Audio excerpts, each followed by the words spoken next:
BSc first year students को objective questions हमने भेजे हैं। उन ऑब्जेक्टिव क्वेश्चंस का डिस्कशन कर रहे हैं। पहले जो सीट है उसका पहला जो भेजा है उसका फिर उसके बाद दूसरे का करेंगे।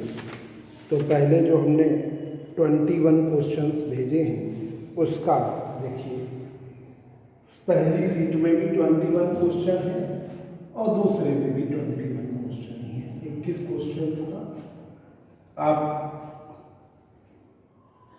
देखिए। पहला, if external force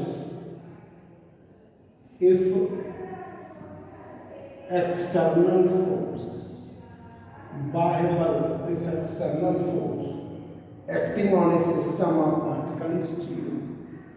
Acting on a system of particle is zero. अगर बाह्य बल सिस्टम ऑफ पार्टिकल्स पर जीरो है तो क्या कंजर्व्ड रहेगा? तो पहले ऑप्शन में है लीनियर मोमेंटम, दूसरे ऑप्शन में है एंगुलर मोमेंटम, तीसरे ऑप्शन में है एनर्जी और चौथे ऑप्शन में है ऑल ऑफ देम। तो अगर बाह्य बल जीरो होता है, अगर एक्सटर्नल फोर्स जीरो होता है तो लीनियर मोमेंटम कांस्टेंट रहता है। तो ये इसका ए ऑप्शन है, लीनियर मोमेंटम। अगर एक्सटर्नल फोर्स जीरो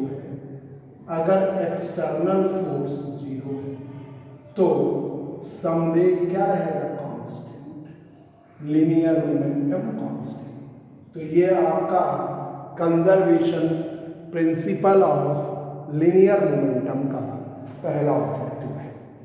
अब देखिए दूसरा, when A bullet fired from A hanging gun, जो लटक रही है गन, उससे हैंगिंग गन से बुलेट चलाई जाती है, गोली चलाई जाती है। द गन रिक्वायर्स, जब चलती है तो पीछे आता है झटका, तो gun requires, this is due to the principle of conservation of mass. तो गन कंजर्वेशन ऑफ मास के प्रिंसिपल कार्य नहीं करती। दूसरा, कंजर्वेशन ऑफ वेलोसिटी, इस पर भी कार्य नहीं करती। तीसरा, कंजर्वेशन ऑफ काइनेटिक एनर्जी, इस पर भी नहीं पर करती। तो ये डी ऑप्शन है, कंजर्वेशन ऑफ लीनियर मोमेंटम।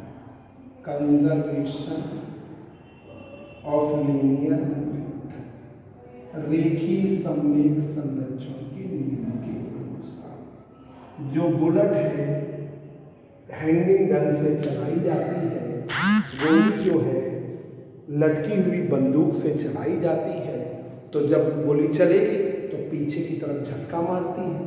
तो जब झटका मारती है तो कौन सा कंजर्वेशन प्रिंसिपल लगता है? तो conservation principle of linear momentum. तीसरा ऑप्शन, तीसरा objective, a rocket is based on the principle of conservation of. तीसरा, रॉकेट किस पर बेस्ड है? Rocket is based on the principle of conservation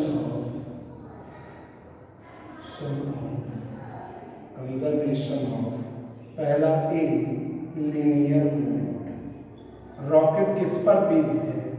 conservation principle of linear momentum, रेखीय संवेग संरक्षण के नियम पर बेस्ड है। चौथा, the law of conservation of linear momentum is डेरिवेबल from Newton's third law. तो कंजर्वेशन ऑफ लीनियर मोमेंटम से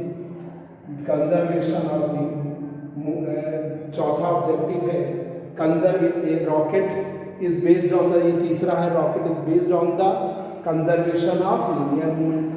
चौथा, law of conservation of linear momentum derived from Newton's third law, इससे न्यूटन्स थर्ड लॉ प्राप्त किया गया, इससे न्यूटन का तृतीय नियम प्राप्त किया गया। ये सी ऑप्शन है, चौथे का सी ऑप्शन है, चौथे का सी ऑप्शन है। फिर पांचवा क्वेश्चन, एक बुलेट है जिसका मास m है, एक बुलेट है जिसका मास m है, फिफ्थ ऑप्शन है, फिफ्थ है objective. A bullet of mass m mass की बुलेट है जिसकी वेलोसिटी v है, v वेलोसिटी है, ठीक है, collide with a wood of mass m, ये बुड है जिसका मास m है। जब दोनों मतलब एम्बेडेड हो जाते हैं तो ये हो जाता है m small m plus capital M, velocity v dash. तो आप लगाओगे mv plus capital M into 0 small m plus capital M into v, ये हो गया 0। तो mv बराबर small m plus capital M into v। तो फाइनल वेलोसिटी v डैश की value mv upon small m plus capital M। ये है आपका फिफ्थ का ए ऑप्शन, फिफ्थ का A option.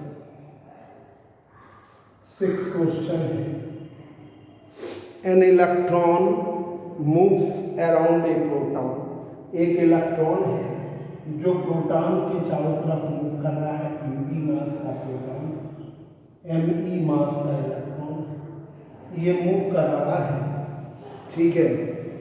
An electron moves around a proton, an electron moves around a proton in a circular orbit. The motion of electron mass me with respect to proton mass mp described by placing a mu से place किया गया in place of electron। तो यहाँ पर force acting on electron, तो ये आपका ये कॉन्सेप्ट है भाई, ये फोर्स की वैल्यू F बराबर इन्होंने दे दिया 1/4πε0 E²/r होता है, पर यहाँ पर E²/r², यहाँ पर क्या आएगा mp me/r²। तो ये ऑप्शन है mp me/mr², ये आपका आएगा, ठीक है। तो ये ऑप्शन बी है। तो ये कह रहा है an electron revolves around a proton, एक इलेक्ट्रॉन है रिवॉल्व कर रहा है प्रोटॉन के चारों तरफ in a circular orbit. The motion of electron, electron का mass me and with respect to proton, proton का mass mp is described by placing a mass mu in place of electron, then the force acting on electron will be, by यहाँ पर ये होता है gravitational force लगेगा Fg बराबर g me/mp/r²। तो ये कॉन्सेप्ट इसकी जगह आएगा भाई, mp/me/r²। If external force acting on a system of particle is 0, अगर बाह्य बल system of 7th number objective है,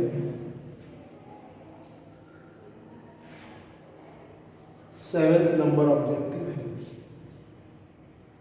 इफ एक्सटर्नल फोर्स आपका 0 हो जाए, बाह्य बल 0 हो जाए, if external force acting on a system of particle is 0, तो velocity of the centre of mass, तो अगर एक्सटर्नल फोर्स 0 हो गया तो एफ एक्सटर्नल बराबर क्या होता है, mass into acceleration ACM।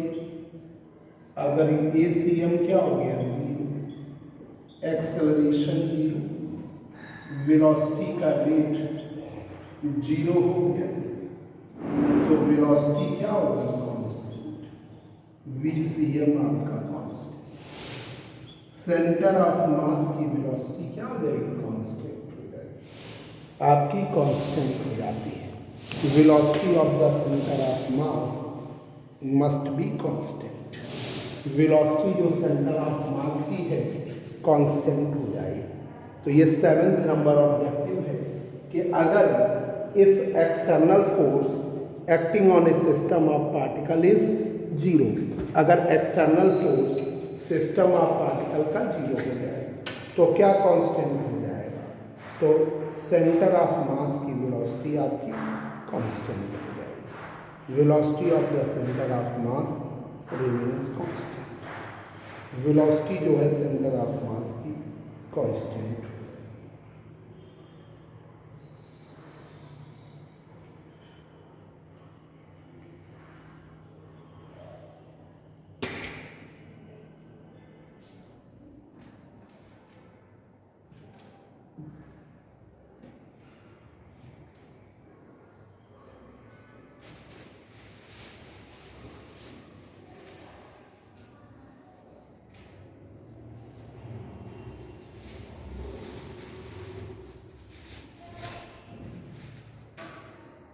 Velocity of the centre of mass remains constant. ये 7th ऑब्जेक्टिव है, पढ़ोगे।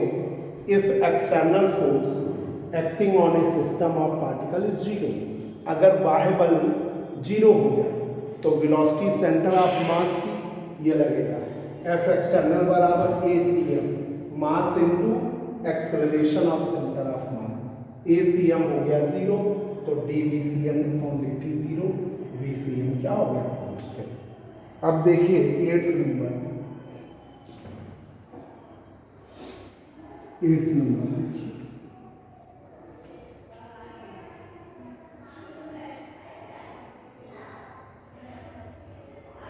Centre of mass of body, 8th नंबर ऑब्जेक्टिव है।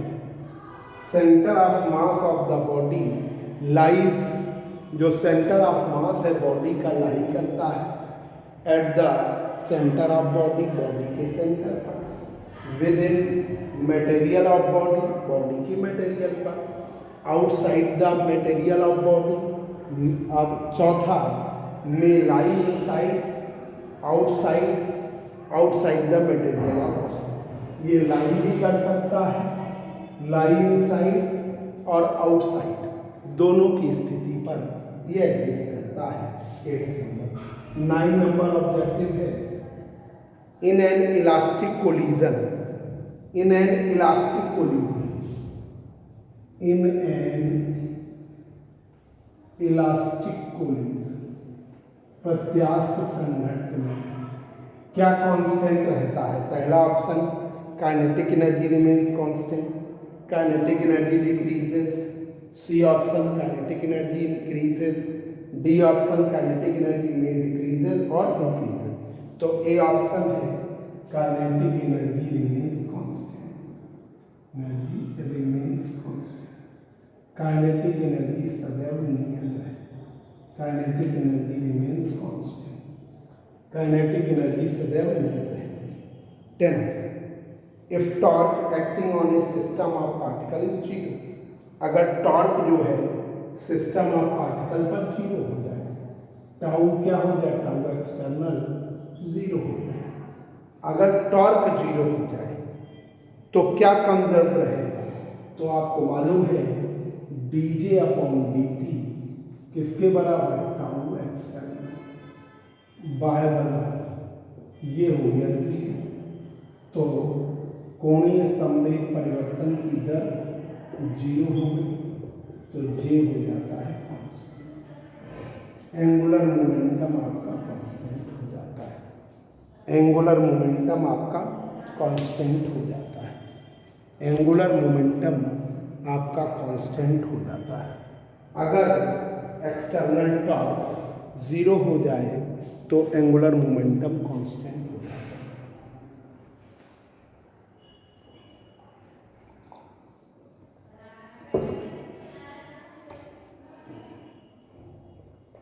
तो ये 10 नंबर एक ऑब्जेक्टिव है कि अगर एक्सटर्नल टॉर्क बाह्य बल आघूर्ण 0 हो जाए तो क्या कांस्टेंट रहेगा, तो एंगुलर मोमेंटम कांस्टेंट रहेगा।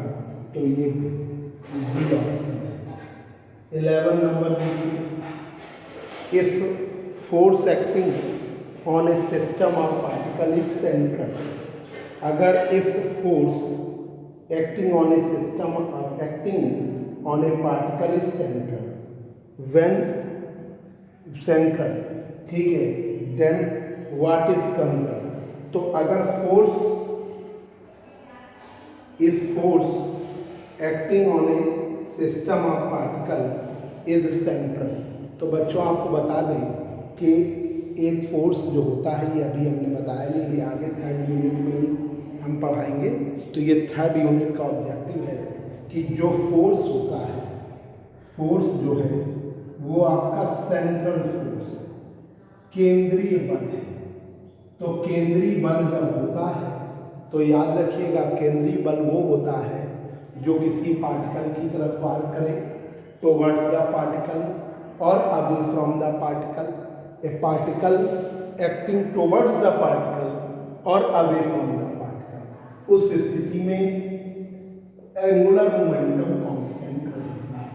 तो ये इधर आ गया गलती से ऑब्जेक्टिव, तो ये ऑप्शन बी है। तो ऑब्जेक्टिव आ गया तो बता दिया, ए लीनियर मोमेंटम कांस्टेंट नहीं, बी एंगुलर मोमेंटम कांस्टेंट है। तो उस स्थिति में एंगुलर मोमेंटम कांस्टेंट, सी एनर्जी, डी मास। अब आइए बच्चों देखिए, इसमें जो 12 नंबर ऑब्जेक्टिव है बताने जा रहे हैं। 12 बता हम सब दे रहे हैं, कुछ ऑब्जेक्टिव इधर उधर के लिए हैं, पर बता हम सब दे रहे हैं।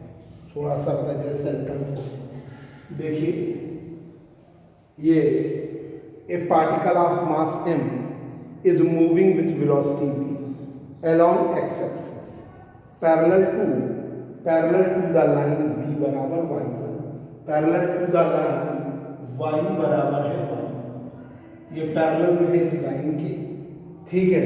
पार्टिकल एट t बराबर 0 y1, the angular momentum of particle about the origin. तो एंगुलर मोमेंटम ये जेड एक्सिस के अराउंड होगा, mvr होता है। एंगुलर मोमेंटम j बराबर आई ओमेगा, j का मान है mr स्क्वायर, ओमेगा का मान v अपॉन r, तो j का मान mvr। तो यहाँ पर j का मान mvy1, ये है, ये ऑप्शन हो गया। आइए 13 नंबर ऑब्जेक्टिव, सेंट्रल फोर्स। आपको बता दें, ये जो फोर्स होता है सेंट्रल फोर्स, जो किसी पार्टिकल की तरफ वर्क कर रहा है टुवर्ड्स द पार्टिकल और अवे फ्रॉम द पार्टिकल, वो हमेशा क्या होता है, कंजर्वेटिव फोर्स होता है। ये आपका कंजर्वेटिव फोर्स होगा। Central force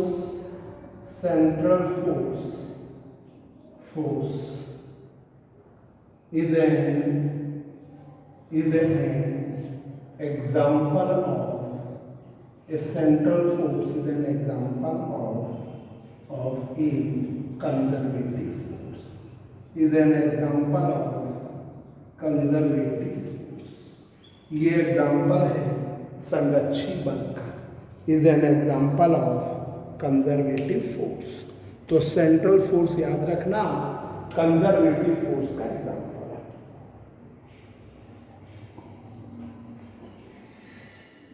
central force is an example of conservative force.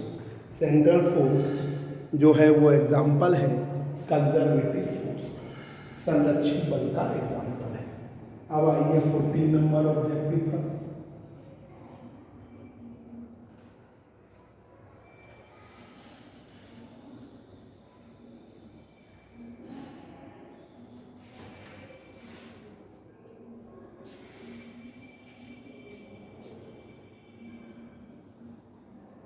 Number देखिए, angular momentum of the particle of mass m moving with velocity u in a circular orbit of radius r. m मास का particle है, m मास का particle है, r radius की circular orbit में u velocity से move कर रहा है। तो एंगुलर मोमेंटम j बराबर i ओमेगा, i का मान mr स्क्वायर, ओमेगा का मान u अपॉन r। तो j की वैल्यू है mu r, u लिया तो mu r, ये हो गया बी ऑप्शन। 14 नंबर देखिए। 15 नंबर कैपलर्स थर्ड लॉ, ये तो आप पढ़ते ही रहे, आप पढ़ोगे। कैपलर थर्ड लॉ में टी टाइम पीरियड है, ए सेमी मेजर एक्सिस है, टी टाइम पीरियड है, टाइम पीरियड ये थर्ड यूनिट में पढ़ोगे। ए सेमी मेजर एक्सिस है, semi major axis, a semi major axis है, बी सेमी माइनर एक्सिस है। तो T square is directly proportional to a, square is directly proportional to a. ये है आपका Kepler's third law. Kepler's third law, T square is directly proportional to a. ये आपका एक बात देख लीजिए बच्चों, 12 नंबर ऑब्जेक्टिव था। एक पार्टिकल है जिसका मास m है, एक पार्टिकल जिसका मास m है, moving with velocity v, velocity से मूव कर रहा है along positive x axis, positive x axis में parallel to y axis, y axis के पैरेलल में है। y की वैल्यू y1 के बराबर है। तो पार्टिकल एट t बराबर 0 इज द पोजीशन 0 y1, क्या पोजीशन भी 0 y1। The angular momentum of particle about the origin क्या होगा, m j बराबर i ओमेगा, i का मान mr स्क्वायर, ओमेगा की वैल्यू v अपॉन, तो mvr होती है, r की वैल्यू y1 ले लीजिए, तो mv y1 हो जाएगा। फिर दूसरा तीसरा 30 नंबर सेंट्रल फोर्स किसका एग्जाम्पल है, सेंट्रल फोर्स कंजर्वेटिव फोर्स का एग्जाम्पल है। Central force is an example of conservative force, central force is an example of conservative. फिर 40 नंबर आर रेडियस की सर्कुलर ऑर्बिट में मूव कर रहा है, m मास का पार्टिकल आर रेडियस की सर्कुलर ऑर्बिट में मूव कर रहा है, उसकी वेलोसिटी है u, तो j बराबर i ओमेगा, i का मान mr स्क्वायर, ओमेगा का मान u अपॉन r कट गया mu r। Time period t है, सेमी मेजर एक्सिस a है, सेमी माइनर एक्सिस b है, तो t square is directly proportional to a, t square is directly proportional to a। अब आइए 16 number objective.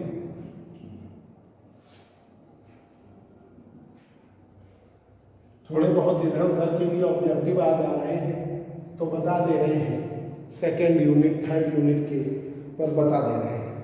Unit of angular momentum आपका 16 number है।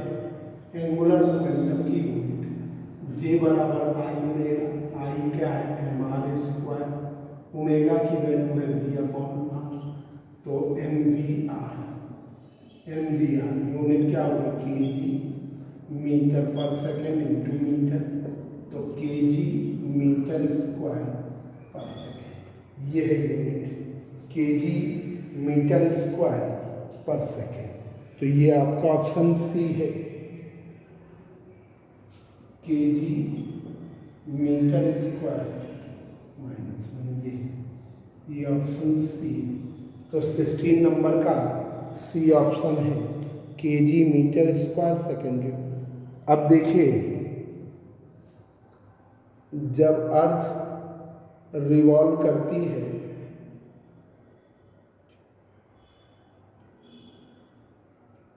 ये earth is revolving about the sun under the gravitational force. जब earth revolve करती है सन के चारों तरफ सेंट्रल फोर्स के अंतर्गत, earth revolving around the sun sun under the gravitational force, gravitational force के अंतर्गत अर्थ रिवॉल्व कर रही है, revolving around the sun, earth revolving around the sun under gravitational force, under the gravitational force,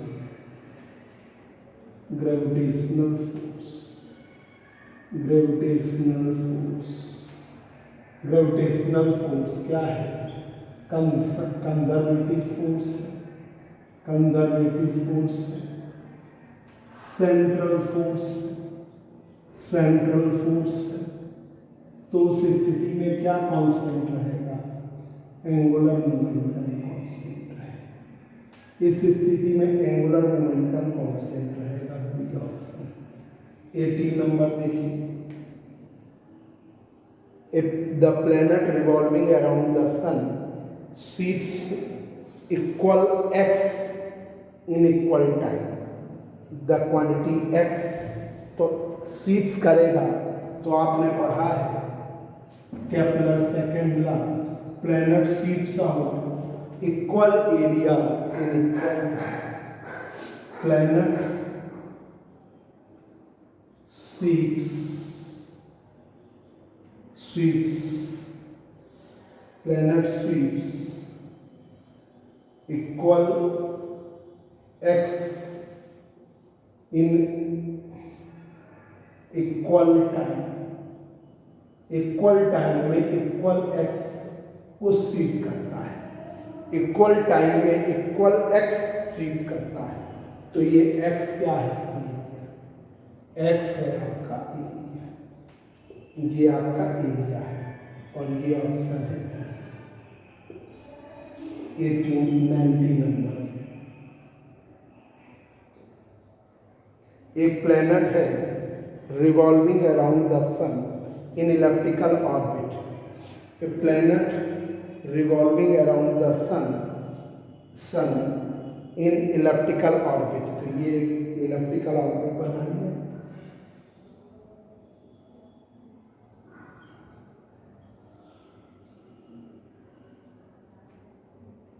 equal ये है सन से, ये हुआ सी, ये हुआ बी, ठीक है, ये हुआ बी। ये कह रहा है planet is revolving around the sun in elliptical, the angular momentum is maximum. Angular momentum कहाँ मैक्सिमम होगा? तो जे बराबर एम वी आर होता है, जे बराबर एम वी आर, जे बराबर एम वी आर। तो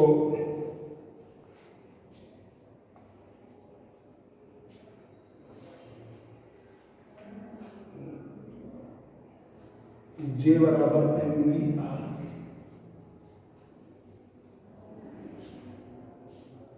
तो ये कह रहा है angular momentum is maximum at a distance, किस डिस्टेंस पर एंगुलर मोमेंटम सबसे ज़्यादा?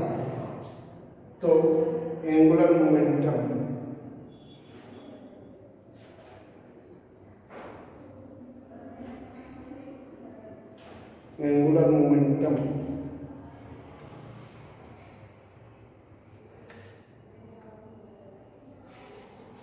ये 19 और 20 क्वेश्चन आपके देख के बताएंगे, वैसे बता दे रहे हैं।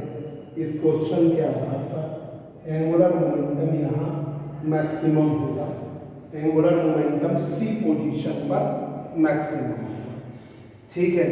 In ever maximum speed of planet is maximum, speed of planet is maximum, planet की स्पीड बी पर मैक्सिमम,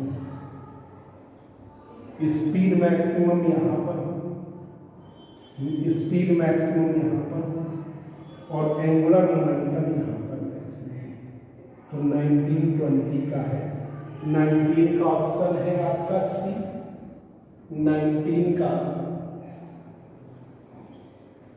ऑप्शन सी 20 का ऑप्शन बी। इस पर जरा हम और भी एनालिसिस करके जब केपलर लॉ बताएंगे तब बता देंगे। आपका जरा आ गया है 21 question. Total energy of satellite orbit around the earth, जो अर्थ के चारों तरफ मूव कर रहा है, तो टोटल एनर्जी सैटेलाइट की नेगेटिव होती, जीरो होती है, नेगेटिव होती है, पॉजिटिव होती है, may be positive may be negative. तो ये 21 का बी ऑप्शन नेगेटिव होती है। तो टोटल एनर्जी पार्टिकल की आपकी नेगेटिव होती है 21 का। तो ये बच्चों 21 ऑब्जेक्टिव हमने एक बुक के थे, वो ऑब्जेक्टिव के आपको हमने PDF बना के सेंड करी, वो ऑब्जेक्टिव आप नोट करेंगे, उनके आंसर समझाए हैं। ठीक है, अब दूसरी वाले के दूसरी क्लास में हम डालेंगे, जो दूसरी आपके 21 क्वेश्चन है उनका भी अभी आपको डिस्कशन करते हैं दूसरी क्लास में।